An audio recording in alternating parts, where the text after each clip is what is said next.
Bei jedem Wickel mit der Mutter war mein erster Weg von daheim zu dir.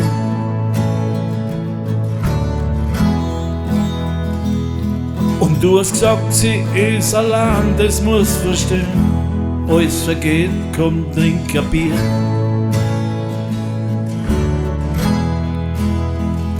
Dann hast du gemeint, das ganze Leben besteht aus Nehmen und viel mehr geben. Worauf ich aus deinen Kosten in der Nacht die paar tausend Schilling fladert hab.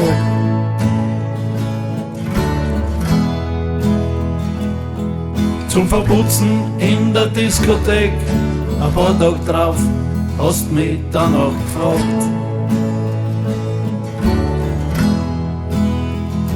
Ich hab's bestritten, hysterisch blöd, dein Blick war traurig, dann hab ich geredet. Du hast nur gesagt, komm, lass mal's bleiben. Geld kann gar nie so wichtig sein.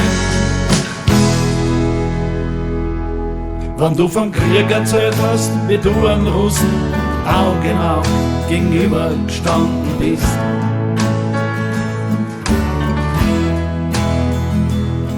Ich hab's euch gegenseitig an Schick am Boden die Hand an abgezogen, hat zittert vor lauter Schiss. Oder deine Frau, die den ganzen Tag dir die Ohren voll gesungen hat. Du hast nur gesagt, ich hab sie gern. Ich muss nicht alles, was sie sagt, immer hören. Großvater, kannst du mit runterkommen auf einen schönen Kaffee? Großvater, ich möchte dir so viel sagen, was ich erst jetzt verstehe. Großvater, du warst mein erster Freund und das vergiss ich nie. Großvater,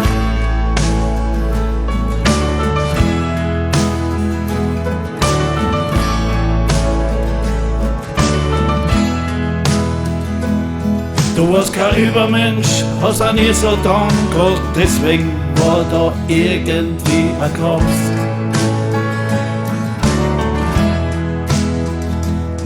Und durch die Art, wie du dein Leben gelebt hast, hab ich eine Ahnung gekriegt, wie man's vielleicht schafft. Ein Grundsatz war, zuerst überlegen, eine Meinung haben, dahinter stehen, niemals Gewalt, alles bereden, aber auch keine Angst vor irgendwem. Großvater, kannst du nicht runterkommen auf einen schnellen Kaffee? Großvater, ich möchte dir so viel sagen, was ich erst jetzt verstehe. Großvater, du warst mein erster Freund und das vergiss ich nie. Großvater, Großvater, kannst du nicht runterkommen auf einen schnellen Kaffee? Großvater, ich möchte dir so viel sagen, was ich erst jetzt verstehe.